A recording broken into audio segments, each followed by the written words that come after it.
무릇 율법 행위에 속한 자들은 저주 아래에 있나니 기록된 바 누구든지 율법책에 기록된 대로 모든 일을 항상 행하지 아니하는 자는 저주 아래에 있는 자라 하였습니다. 또 하나님 앞에서 아무도 율법으로 말미암아 의롭게 되지 못할 것이 분명하니 이는 의인은 믿음으로 살리라 하였습니다. 율법은 믿음에서 난 것이 아니니 율법을 행하는 자는 그 가운데서 살리라 하였느니라. 그리스도께서 우리를 위하여 저주를 받으사 율법의 저주에서 우리를 속량하였으니 기록된 바 나무에 달린 자마다 저주 아래에 있는 자라 하였습니다. 아멘. 여기다가 좀 표시를 해두시고 우리 로마서 여기다가 좀 이따가 좀 찾아볼 거니까요. 로마서 2장으로 우리 한번 좀 가보겠습니다.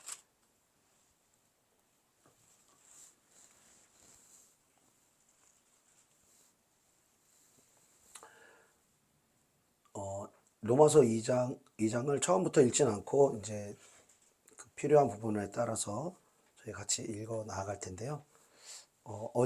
수요일 날 말씀드렸듯이 우리가 복음이 복음되기 위해서는 복음을 받지 못한 우리의 절망적인 상황, 절망적인 우리의 죄된 상태를 우리가 깨달을 때에만 이 복음이 복음될 수가 있는 것입니다. 오늘 프린트물에는 그 성경 인용을 안 하니까 그냥 프린트물 가져오셔서 감사합니다. 네, 할렐루야. 네.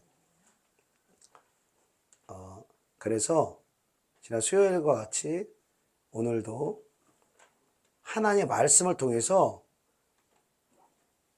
여러분뿐만 아니라 저의 죄를 정죄하는 시간을 갖도록 하겠습니다. 정죄하면 안 되죠. 판단하면 안 되죠. 그러나 하나님 말씀, 하나님만이 우리를 판단할 수가 있습니다. 하나님만이 죄가 무엇인지를 가려낼 수가 있습니다. 그래서 우리의 죄가 정말 십자가에 예수가 못 박힐 만큼 그렇게 끔찍한 죄라는 것을 오늘 하나님의 말씀을 통해서 여러분들의 죄뿐만 아니라 저의 죄까지도 드러내고 죄를 묻는 시간을 갖고자 합니다. 지난 시간에 우리 로마서 3장 1장 32절에 수많은 그 죄악의 목록들이 나왔죠. 그 하나님을 마음에 두기 싫어하는 그 마음의 그 죄된 뿌리를 통해서 열매가 맺힐 때에 여러 가지 죄악이 나타난다는 걸 우리가 볼 수 있었죠. 그리고 그 죄를 짓는 사람들이 이 같은 일을 행하는 자는 사형에 해당한다고 하나님이 정하심을 알고도 자기들만 그 죄를 행하는 것이 아니라 그런 일을 행하는 자들을 옳다고 한다라고 우리가 로마서 1장 32절에 우리가 말씀하고 있는 것입니다. 이 로마서 1장 18절부터 그 3장 그 중반절까지 이 하나님이 우리의 죄를 물으실 때의 특징이 있습니다. 그것은 어떤 우리 인간편에서 무엇이 죄다, 무엇은 죄가 아니다. 내가 이 정도 죄를 안 짓고 선하게 살았으면 내가 천국 갈 수도 있고, 내가 이 정도로 죄 졌으면 어떻게 살든 지옥 갈 수밖에 없다. 이런 인간적인 어떤 관점의 죄에 대해서 말씀하시는 것이 아니라 하나님의 관점에서 하나님이 정하신 그 죄의 기준을 따라 그 심판의 갈림길이 나눠진다라는 것입니다. 그래서 하나님이 그 기준을 정하셨다는 거예요. 하나님이 그 법을 정하셨다라는 것입니다. 이 나라 대한민국에 법이 있습니다. 일반 국민들은 그것이 어떻게 제정되었는지 잘 알지 못하죠. 초대 헌법, 그 초대 대통령 이승만으로부터 또 헌법이 이렇게 입법이 되어지고, 그리고 또 계속해서 이제 법이 개정되어 가는 이제 과정 가운데 우리가 있는데, 우리가 법에 대해서 잘 알지 못한다고 하더라도 그 법을 어기면 우리가 처벌을 받게 되어 있습니다. 법의 기준에 따라서. 법이 마음에 들든 안 들든 그 법이 국가의 법으로 제정이 되어 있으면 그 법을 범법을 하게 될 경우에, 어길 경우에, 법을 어기는 죄를 지을 경우에 우리는 국가의 처벌을 받게 되어 있는 것입니다. 그리고 그렇게 법에 대해서 어기고 죄를 짓는 자를 처벌할 때에 한 나라가 어떤 무법천지가 되는 것이 아니라 균형 있게 또 죄와 또 어떤 국가의 그 처벌을 두려워하면서 사람들이 서로 어떤 지킬 것은 지키고 법의 어떤 법을 준수하기 위해서 애를 쓰면서 서로가 사람답게 이렇게 살아가는 것이죠. 하나님의 법도 하나님께서 그 법을 정하신 것입니다. 이 온 세상 만물과 우리 사람들이 그 법을 지킬 때에만 정말 인간답게 그리고 행복하게 그리고 이 땅에서뿐만 아니라 영원한 그러한 유익을 누릴 수 있도록 하나님이 그 법을 제정하신 것이죠. 그러나 사람들은 그 법을 알지 못해서 그 법을 어기기도 하지만 그 법을 알더라도 그 법 가운데 온전히 들어가기 싫어하는 것이 바로 저와 여러분의 죄된 본성이라는 것입니다. 그래서 로마서 2장 1절과 2절 우리 같이 읽어보겠습니다. 로마서 2장 1절 2절 시작. 그러므로 남을 판단하는 사람아 누구를 막론하고 내가 핑계하지 못할 것은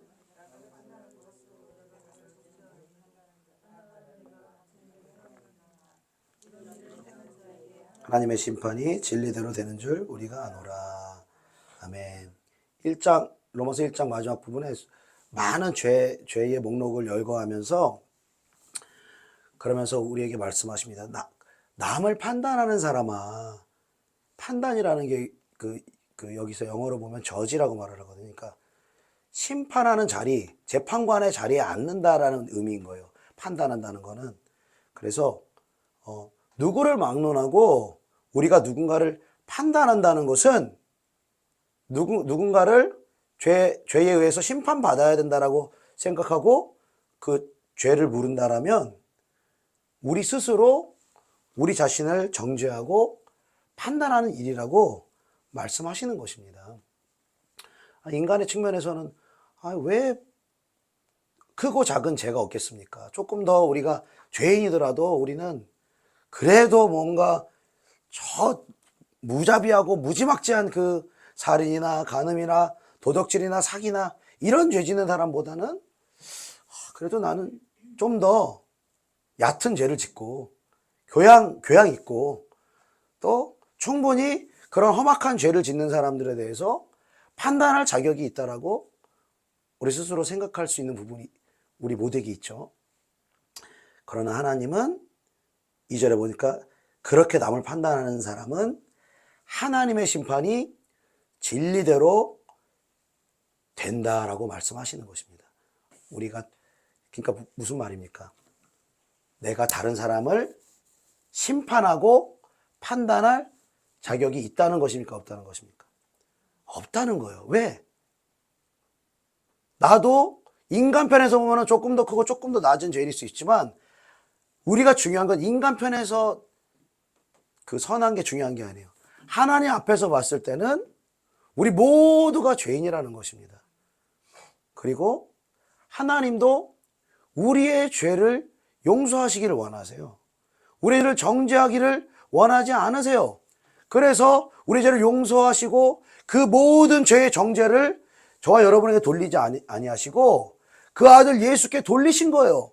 모든 죄에 대한 그 죄값을 예수께 하나님이 심판하신 거예요. 진노하신 거예요. 그리고 우리를 구원하시고 우리를 용서하기를 원하는 만큼 아직 믿음이 연약하고 아직 죄 가운데 빠져있는 자들도 마찬가지로 그들에게 용서와 긍휼과 사랑의 하나님을 증거하기를 원하시는 것입니다. 저와 여러분을 통해서 하시기를 원하시는 것입니다. 복음이라는 것은 갑자기 하나님이 사람이 아무 일도 안 하는데 복음이 우리에게 역사되어지는 것이 아닙니다. 복음은 증거되는 것입니다. 할렐루야. 복음은 사람이 사람에게 증거하는 것입니다. 이 말씀으로도 증거하지만 우리의 삶으로 증거하는 거예요. 복음의 그 능력과 그 복음의 영광을 증거하는 것이죠. 그래서 마태복음 18장에 베드로가 예수님께 나와서 형제가 나에게 죄를 지으면 얼마만큼 용서해야 되겠습니까? 7번 용서하면 되겠습니까? 라고 물어봤을 때 주님이 베드로에게 이렇게 말하죠. 7번뿐만 아니라 7번을 70번까지도 용서해라. 그러면 7번을 70번 용서하면 수치적으로 490번이죠. 그죠? 490번 용서해라. 그 다음에 491번째까지 참고 491번째까지 용서했는데도 그 다음에도 죄를 지으면 그 다음에는 심판하고 판단하고 정죄해도 괜찮다. 이런 의미가 아닌 거 여러분 잘 아시죠? 네? 그래서 1만 달란트 그 빚진 한 사람이 주인이 1만 달란트를 탕감해 줬잖아요. 그리고 원래는 감옥에 갇혀야 되는데 주인이 불쌍히 여기서 다 탕감해 줬습니다. 공짜로 은혜로 탕감해 줬어요. 그런데 자기에게 100데나리온 빚진 사람, 지금으로 100데나리온이랑 1만 달란트의 차이라고 하면은 뭐 억 단위가 아니라 아마 조 단위일 겁니다. 그렇게 차이가 많아요. 데나리온이라는 건 일단은 데나리온이 하루의 품삯이라고 말했어요. 그래서 300만 원, 하루에 3만 원 번다고 치면 100일이라면 300만 원 버는 거예요. 그만큼 한 300만 원에서 한 500만 원 정도 빚을 진 거예요. 그런데 1만 달란트를 탕감을 받았는데 100데나리온 자기한테 빚진 자를 빚을 풀어주지 않고 빚을 갚지 않는다고 옥에다 가둔 거예요. 그러니까 그 주인이 그 소식을 듣고 분노하면서 말하기를 나는 그를 자비롭게 여기고 긍휼히 여겨서 용서해 주었는데 어떻게 그것을 탕감해 주지 않을 수 있느냐. 그러면서 다 그 빚을 갚을 때까지 감옥에 쳐넣어라 말씀하시면서 너희가 각각 마음으로부터 형제를 용서하지 아니하면 나의 하늘 아버지께서도 너희에게 이와 같이 하시리라 말씀하시는 것입니다. 우리가 사실 용서하지 못하는 여러 가지 이유가 있겠죠. 우리의 육의 관점에서 본다면 얼마나 상처가 됐으면, 얼마나 아팠으면, 얼마나 고통이 심했으면 용서하지 못하겠습니까? 그렇죠? 그러나 영적인 관점에서 보면 내가 얼마나 아팠나, 얼마나 상처받았나 이것 때문에 용서를 못하는 것이 아니라 내가 얼마나 큰 용서를 받았는가 이것을 알지 못하기 때문인 거예요.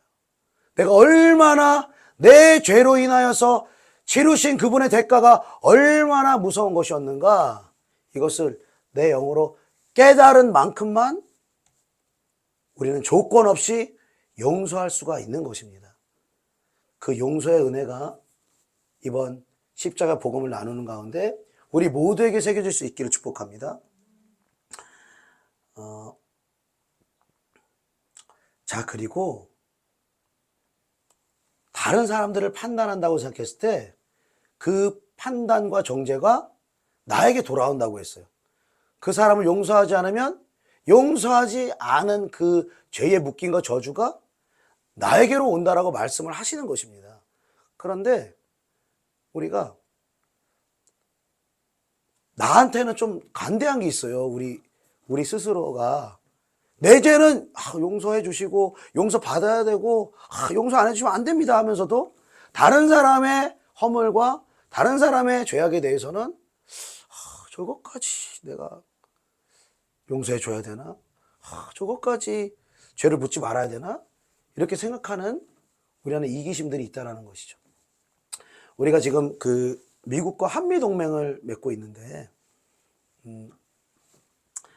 한미 동맹을 맺게 되면서 미국이 우리나라에 뭐 북한이 쳐들어오거나 어떤 전쟁이 일어났을 때 그것은 우리나라에서 일어난 전쟁으로만 간주하는 것이 아니라 미국 땅에서 전쟁이 일어난 것으로 간주하고 우리나라 전쟁에 참전해 주겠다는 약속이 바로 한미동맹인 거예요. 그래서 6.25 때도 사실 미국에서 왜 우리나라를 도와줘야 됩니까? 도울 이유가 없는 거예요. 하나님이 우리나라를 불쌍히 여기시고 이승만이라는 지도자를 통하여서 역사하셨기 때문에 우리나라를 목숨 걸고 수십만 명의 그 미국 그 젊은 장병들이 자기 나라를 위해서도 아니고 우리나라를 위해서 죽었습니다. 그런데 지금 만약에 미국의 본토에서 전쟁이 일어난다. 그럼 한미동맹이 지금 맺어져 있잖아요. 그러면 우리가 70년 전에 정말 은혜를 입었고 정말 그들이 우리를 위해서 목숨을 내어줬기 때문에 우리도 당연히 파병을 해야 되는 거 아닙니까? 미국의 전쟁이 나든 또 지금 지금 중국이 대만을 지금 치려고 막 노리고 있는데 대만에서 전쟁이 나도 아마 미국에서 우리 그 한국 군대를 파견해 달라고 요청을 할 것입니다. 그런데 여기서 파견을 하고 싶어 하는 부모가 어디 있겠어요? 그 아들이 죽을 수도 있는 그 전장에 내보내고 싶은 부모가 어디 있겠어요? 내 아들만은 안 된다고 생각하는 것이죠. 그 전에 70년 전에는 미국인 부모들은 어떻게 해서든 보냈습니다. 군대를 보낸 거예요. 자기 아들들을, 귀한 아들을 보낸 거예요. 근데 지금 와서 우리가 보내려고 하면 꼭 가야 됩니까? 내 아들만은 어떻게 안 보내려고, 이러한 마음을 가진 것이 바로 우리 인간의 이기심이라는 거예요. 나는 용서를 받을만 하지만 저 사람은 저런 죄는 용서하면 안 돼, 용서받을 수 없어 라고 하는 것이 우리 안에 이기적인 죄성이라는 것입니다. 그래서 이게 뭐 사자성어 같지도 않은 내로남불이라는 그 말이 나오지 않습니까? 내가 하면 로맨스고 남이 하면 불륜이다. 그게요, 굉장히 그 사람들만 죄 짓고 있는 것 같지만 어떤 상황에 들어가면 우리가 다 마찬가지라는 거예요. 내가 하는 건 괜찮아요. 내가 죄 짓는 건 괜찮아요. 나는 용서받을 수 있어요. 그러나 다른 사람은 용서하지 못하는 마음이 우리 안에 여전히 남아있다는 것입니다. 자, 우리 로마서 2장 4절 5절. 로마서 2장 4절 5절 같이 읽겠습니다. 시작. 혹 내가 하나님의 인자하심이 너를 인도하여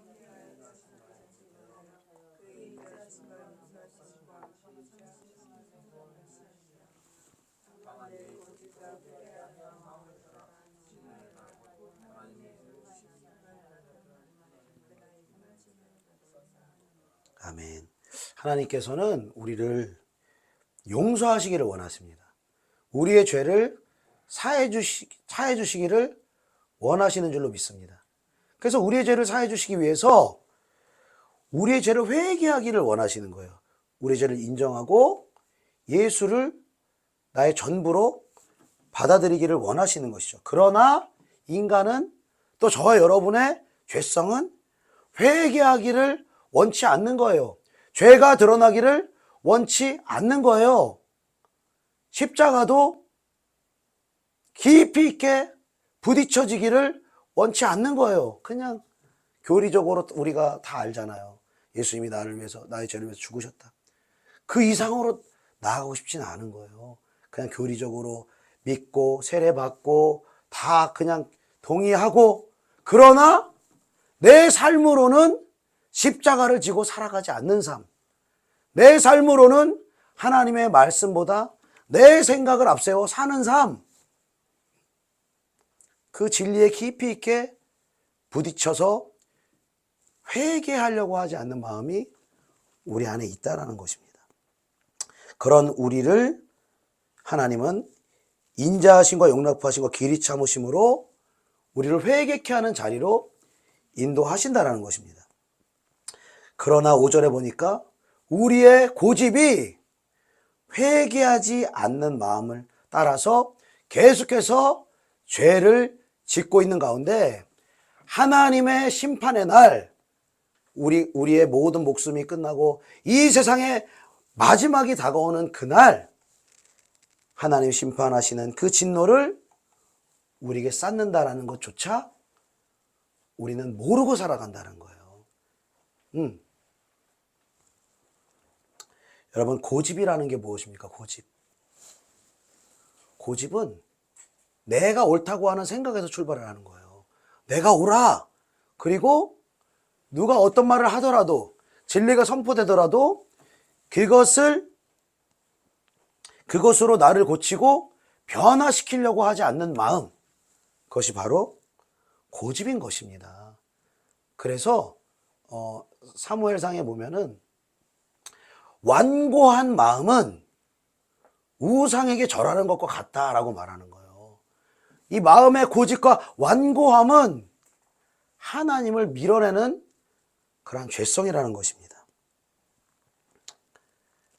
자, 그리고 6절, 7절, 8절 읽어보겠습니다. 6절, 7절, 8절 시작.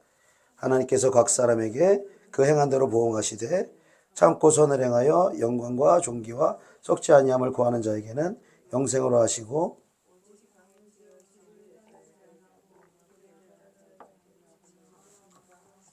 아멘.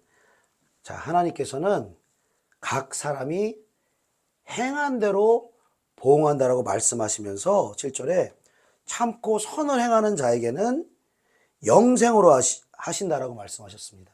그래서 이 말씀만 보면 그냥 선을 행하면 되는구나, 그냥 착하게 살면 되는구나, 도덕적으로 살면 되는구나, 우리가 이렇게 생각할 수가 있는데 8절에 보니까 이 죄라는 기준이 뭐냐면 진리를 따르지 않는 것을 죄라고 말씀하신다는 거예요.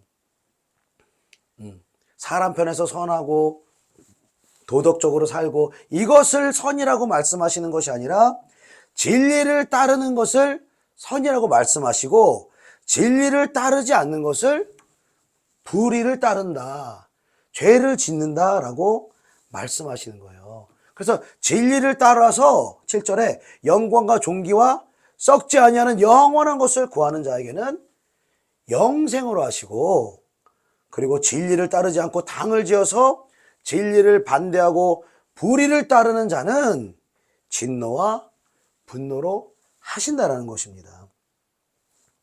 그래서 진리를 따르지 않는 사람들은, 즉 진리를 모르는 사람들은 하나님의 진노와 심판이 그 인생 가운데 계속해서 쌓이고 있다는 것을 기억해야 한다는 것입니다.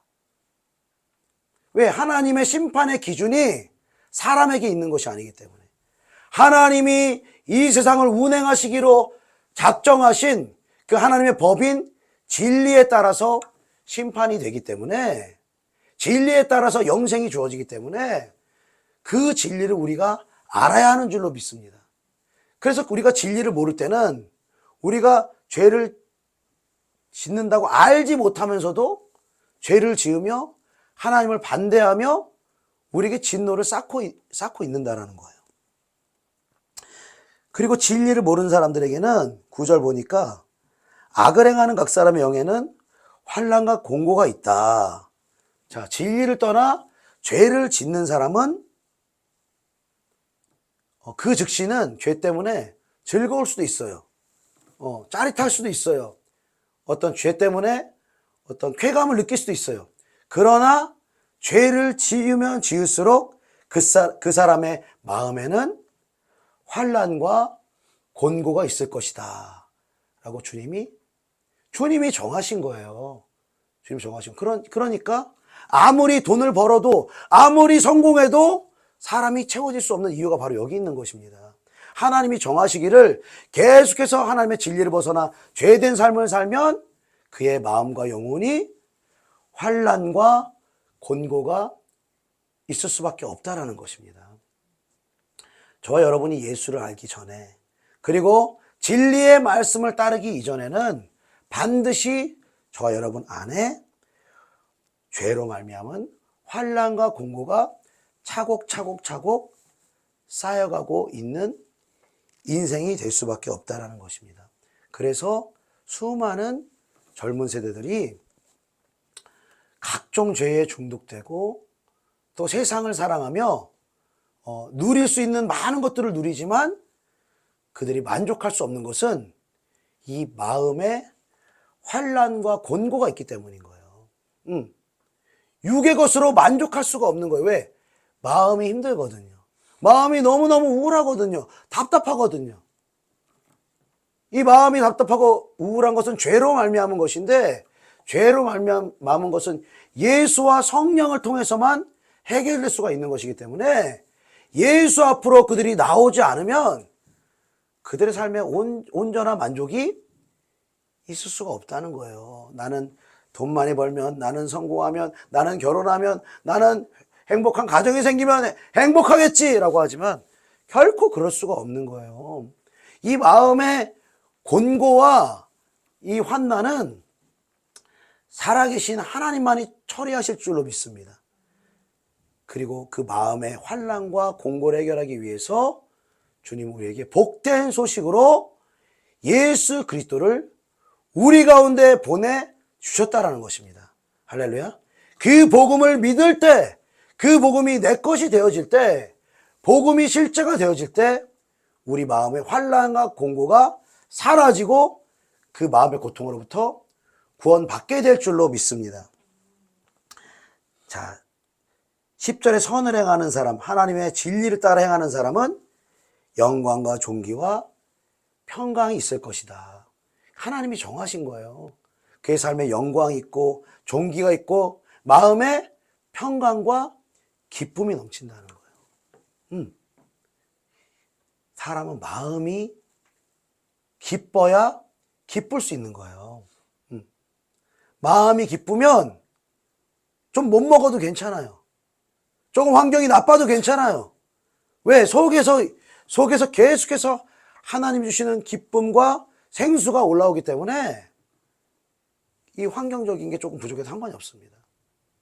그러나 환경적인 모든 게 갖춰져 있어도 마음이 불행하면, 마음이 우울하면, 마음이 곤고하고 마음이 허망하면 사람이 행복할 수가 없다라는 것입니다. 그래서 사람은 진리를 위해서 살 때 행복합니다. 진리를 이루어드리기 위해서 그의 인생을 바쳐드릴 때 그의 마음이 자유케 되는 줄로 믿습니다. 그래서 요한복음 8장 32절엔 진리를 알지니 진리가 너희를 자유롭게 하리라. 여러분, 진리를 알 수 있기를 축복합니다. 여러분, 진리는 우리의 힘으로 알 수 있는 게 아니에요. 하늘에서 부어주셔야만 합니다. 하늘에서 계시해 주셔야만 합니다. 그 계시된 진리를 사모할 수 있는 저와 여러분 되기를 축복합니다. 자, 여기까지 우리 로마서 2장 10절까지는 우리가 진리를 가지지 않았을 때의 우리의 모습을 기록한 거예요. 하나님의 진노를 쌓을 수밖에 없고 마음의 고통을 쌓을 수밖에 없는 불행한 인생을 진리를 모르기 때문에 겪게 된다라는 거예요. 그리고 2장 12절부터는 진리를 가지고 있으면서도 죄에서 자유치 못하는 우리의 모습을 나타내주고 있는 것입니다. 우리 12절, 13절 말씀 같이 읽어보겠습니다. 12절, 13절 시작. 무릇 율법 없이 범죄한 자는 또한 율법 없이 망하고 무릇 율법이 있고 범죄한 자는 율법으로 말미암아 심판을 받으리라.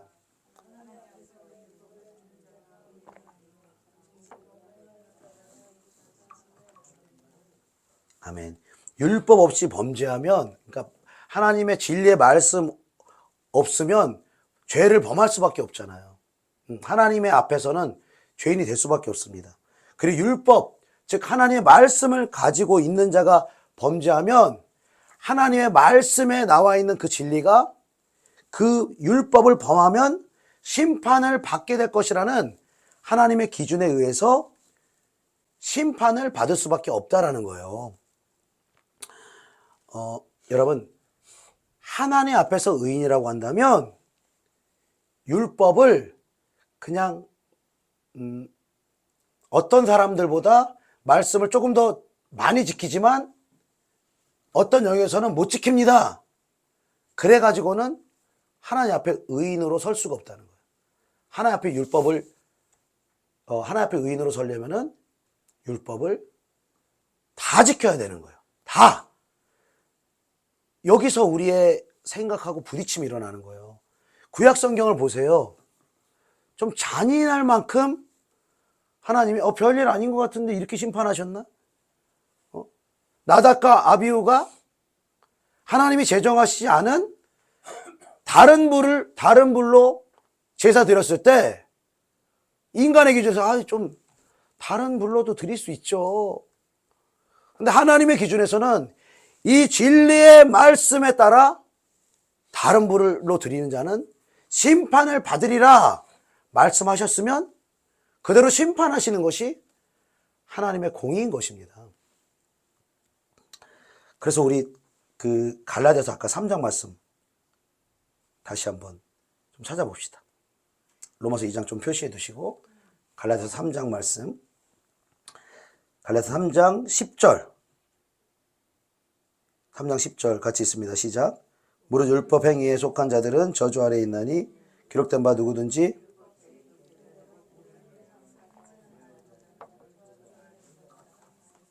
아멘, 아멘. 그러니까 율법의 행위로 우리가 의인이 되고 율법의 행위, 말씀을 지켜서 천국 가려고 하는 사람들은 저주 아래에 있는 사람들이라는 거예요. 저주와 심판을 피할 길이 없다라는 것이죠. 누구든지 율법책에 기록된 대로 모든 일을 항상 행하지 아니하는 자는 저주 아래에 있다라고 신명기 27장에 말씀하고 있다라는 거예요. 그래서 여러분, 아담의 죄를 한번 보십시오. 선악과 먹지 말아라. 그거 한 말씀이었는데 그거 하나 안 지켰는데 저주를 받는 거예요. 영적 생명이 끊어지는 거예요.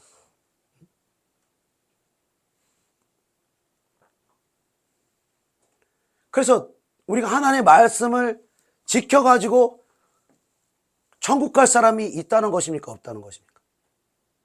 없죠. 그 기준으로 의롭게 되려면 우리는 저주 아래 놓인 자라고 말씀하시는 거예요.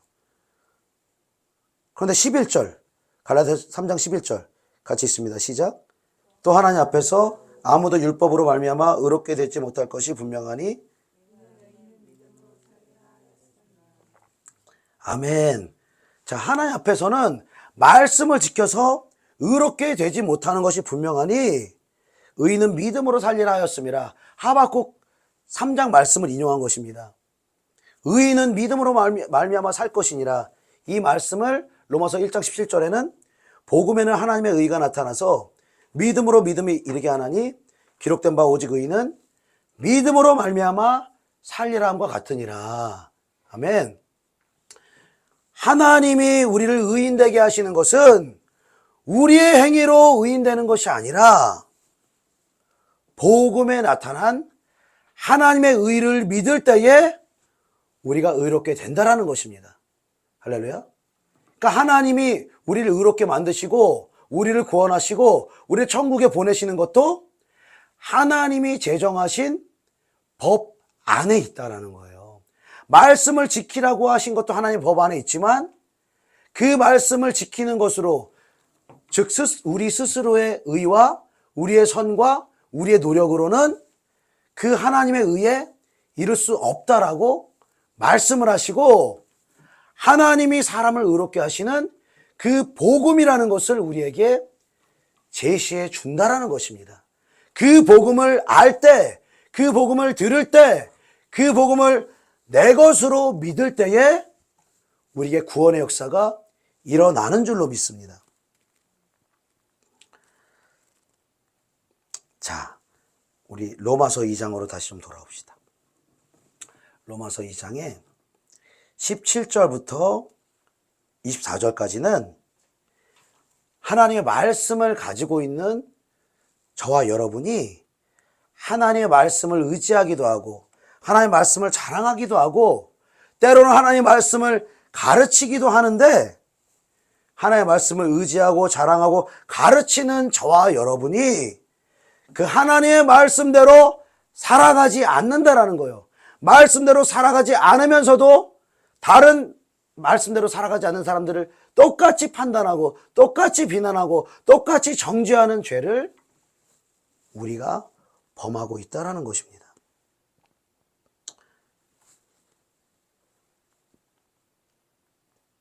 우리가 하나님 말씀을 몰라서 죄를 지었던 때도 있습니다.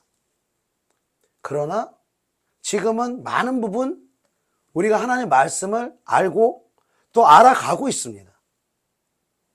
그런데도 불구하고 우리가 하나님의 말씀을 알지만 잘 못 지키는 것들이 있잖아요. 그렇죠. 때로는 지킨다 지키지 않는다가 아니라 너무 부담스러울 때가 있잖아요. 이 말씀은 너무 부담스럽다. 죽은 자들이 죽은 자를 장사하고 너는 나를 따르라.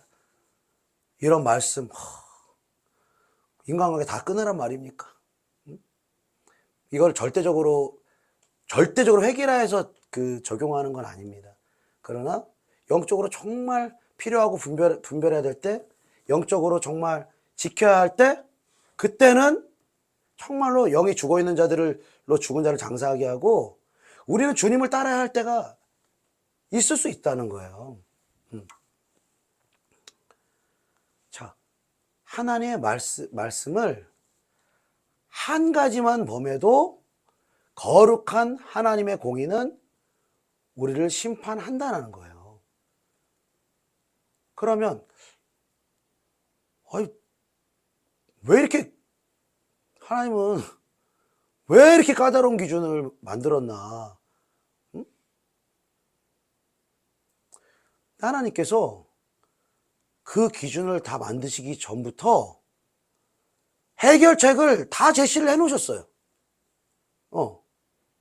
구원받을 수 있는 해결책을 제시를 하신 거예요. 너희로서는 구원받을 수 없어. 너희의 행위로서는 구원받을 수 없어. 그러나 내가 보내준 이 복음된 내 아들의 복음을 믿으면 구원받을 수 있어. 그것을 아담이 범죄한 직후부터, 아니 창세 전부터 그 해결책을 제시를 해주신 거예요. 그리고 이걸 믿으면 구원받는다라고, 이걸 믿으면 너의 인생이 변화될 거라고 말씀하시는 거예요. 우리가 학창시절에 시험을 보면 이 선생님 중에서 답을 다 가르쳐 주면서 시험을 문제 내시는 분 있어요. 뭐 여기서부터 이 범위에서 여기까지 나온다, 뭐 10페이지 안에서 나온다, 아니면 더 직설적으로 뭐 이건 시험 나온다 계속 가르쳐 주시는 분이 있어요.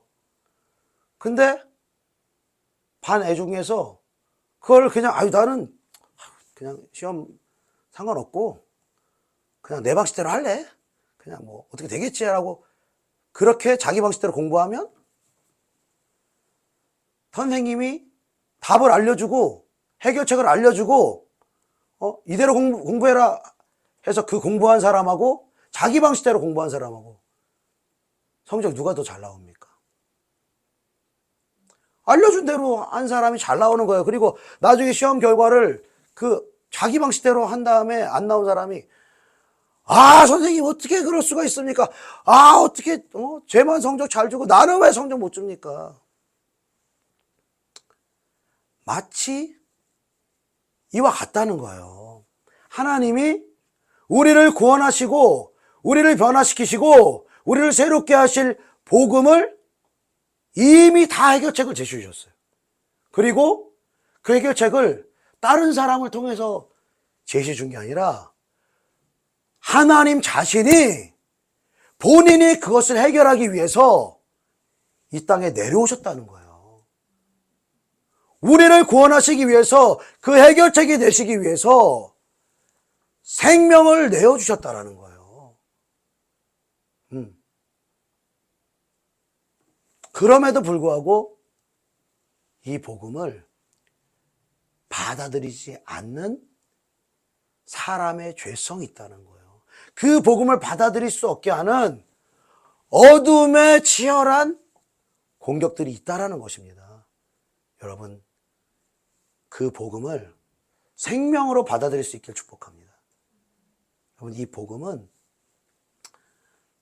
그슬려 그냥 지나쳐버리면 안 되는 거예요. 이 복음은 생명으로 부딪혀야 되는 것입니다.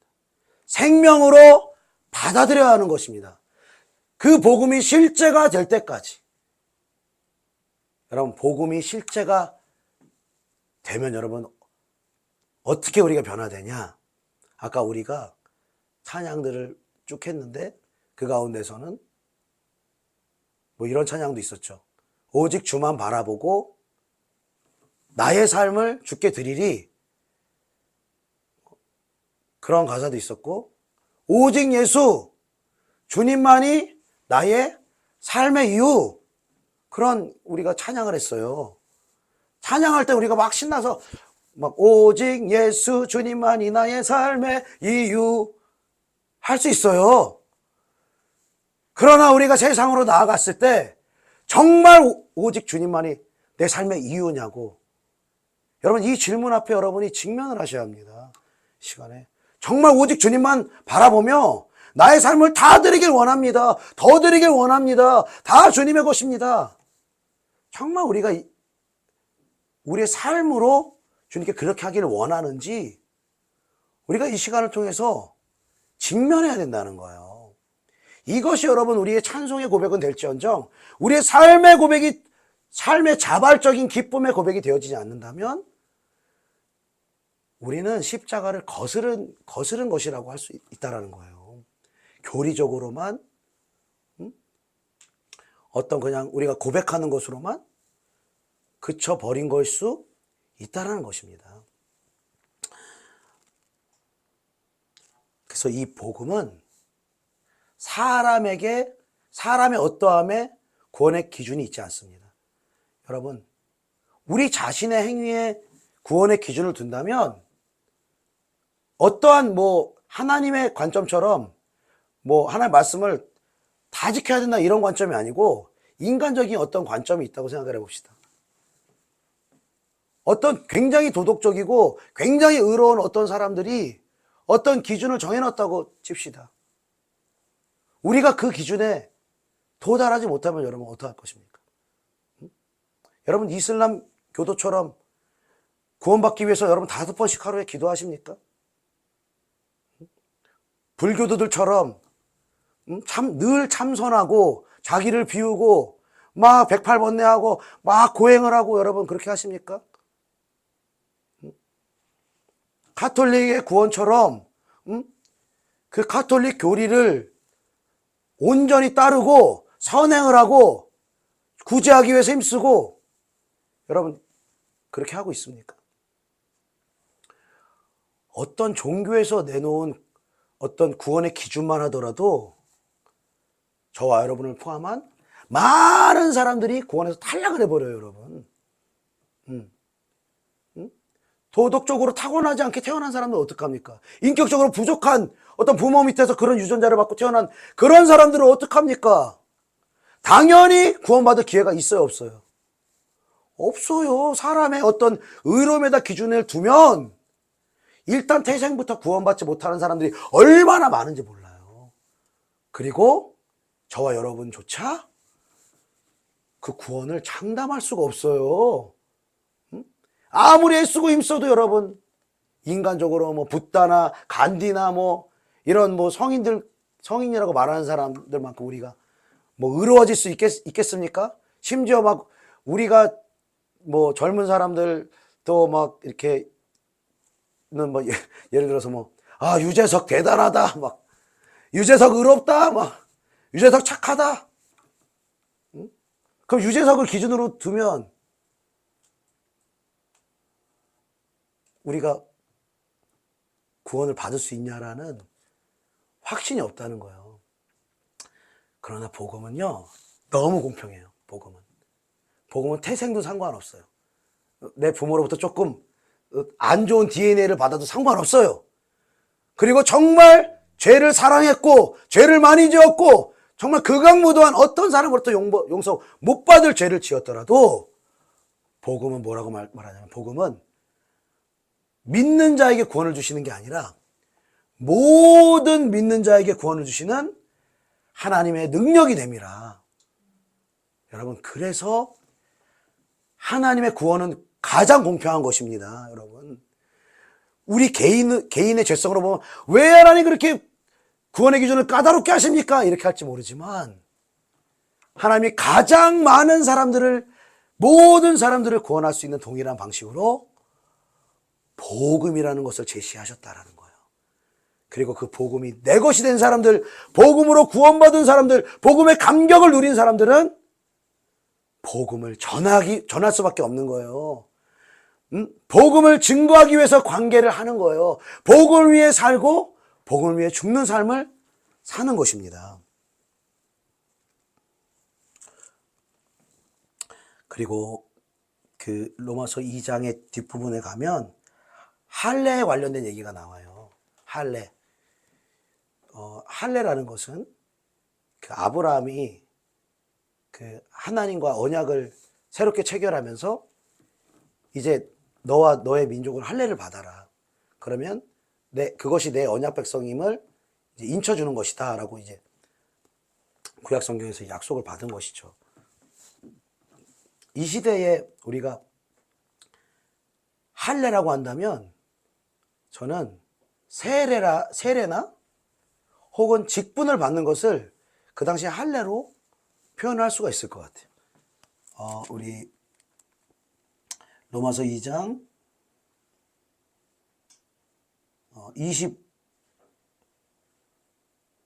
25절 읽어봅시다. 25절.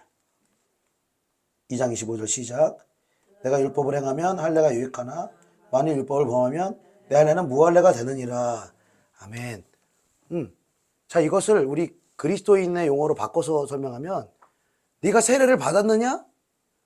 네가 어떤 직분을 받았느냐? 그런데 율법을 행하지 않는다면, 하나님의 진리의 말씀 위에 서 있지 않다면 너의 세례와 너의 직분이 무세례와 무직분이 되느니라. 마치 이와 같이 말하는 거예요. 그리고 할례는 어디다 하라고 하냐면 28절 29절 읽어봅시다. 28, 29절 같이 시작. 표면적 육신의 할례가 아니니라. 오직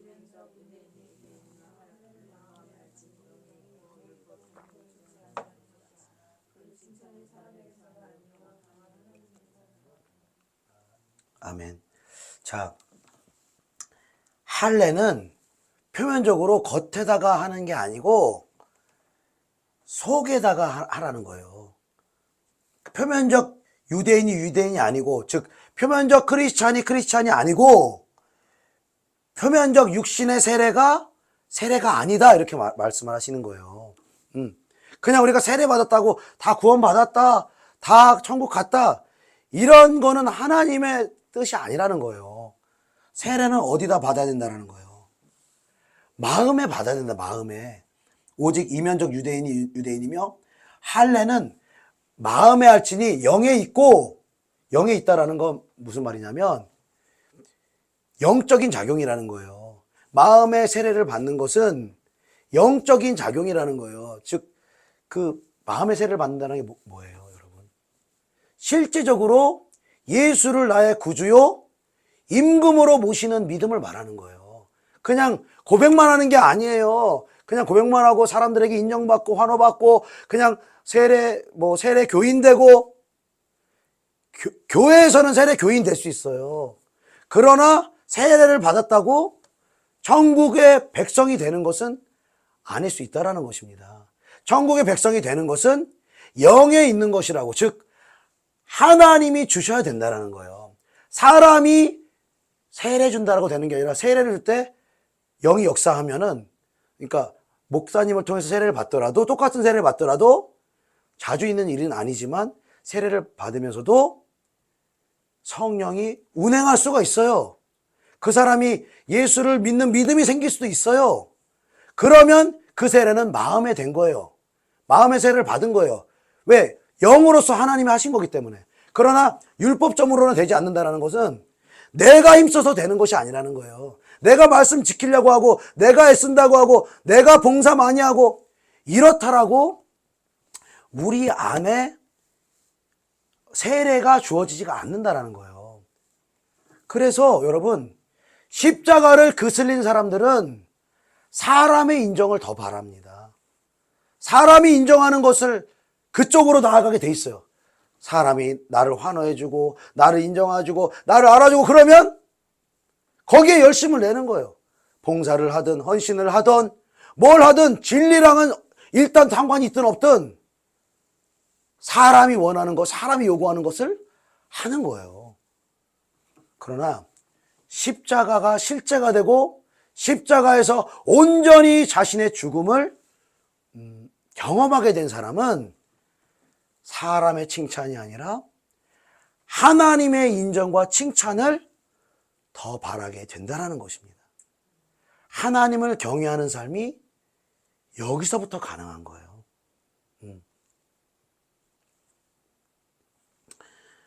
여러분, 우리가 십자가로 나아갈 때 우리가 예수를 어떤 예수로 믿는가, 그것이 우리가 참 중요한 것입니다.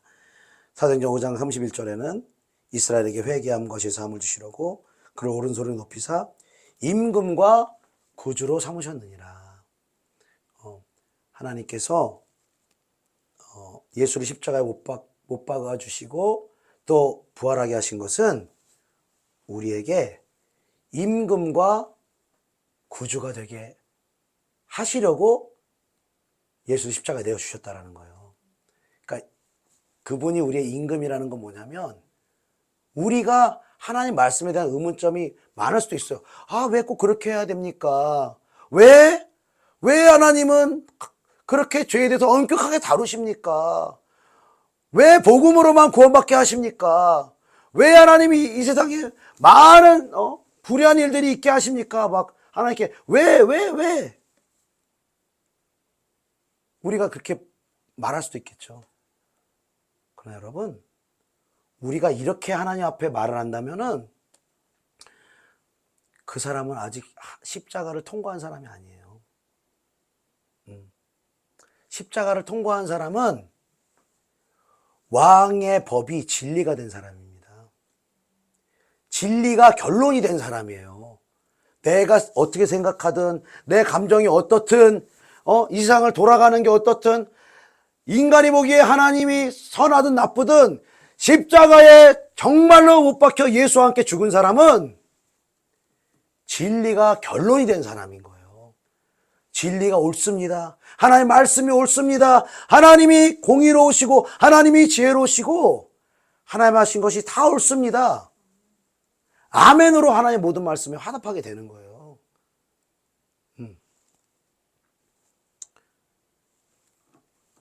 그래서 우리가 그 십자가에서 정말 예수 그리스도를 새롭게 우리가 만나야 하는 것입니다, 여러분. 저는 이번 주간하고 다음 주간이 영적으로 굉장히 중요한 주간이라고 봅니다. 저에게뿐만 아니라 여러분에게도 일생일대에 정말로 중요한 시간이라고 봅니다. 늘 나와 하나님을 늘 같이 가고 늘 같이 가다 보면은 결정적으로 하나님은 외면이 될 수밖에 없어요. 이론하고 실제랑 늘 부딪히니까 그게 실제가 안 되면은 계속 누군가가 요구하는 신앙을 살려고 노력할 수밖에 없다는 거예요. 하나님은 누군가가 뭐 해라 마라 해가지고 우리를 하게 하시는 분이 아니세요. 하나님은 십자가의 복음으로 우리를 만나셔서 그 복음을 우리 속에서 만나고 진짜 믿게 되면 내 안에 그리스도의 그 사랑과 그를 내어주신 하나님의 사랑이 내 안에 물 붓듯이 부어지기 때문에 시켜서 하지 않는 거예요. 여러분, 시켜서 하지 않는 거예요. 자발성이 바로 거기서 나오는 거예요. 여러분, 거기서 나오는 거예요. 여러분, 정말 십자가 여러분의 삶의 실제가 될 수 있길 축복합니다. 그리고 우리의 죄를 영적으로 볼 수 있길 축복합니다. 그리고 지금도 이 사실을 인정하고 싶지 않은, 이 진리를 거부하고 부대껴하는 우리의 실존을 여러분 하나님 앞으로 가지고 나아가야 합니다. 어차피 우리의 삶이 하나님의 손 안에 있습니다. 하나님의 정하심 안에 있습니다. 그 정하심 안으로 빨리 들어오든지 아니면 계속해서 고집을 가지고 회개치 않는 마음을 가지고 그 안으로 들어오지 않든지, 그건 우리의 선택입니다. 우리의 선택인 거예요. 들어오지 않을수록 우리의 삶과 인생이 어떻게 되겠습니까? 어려워질 수밖에 없는 거예요.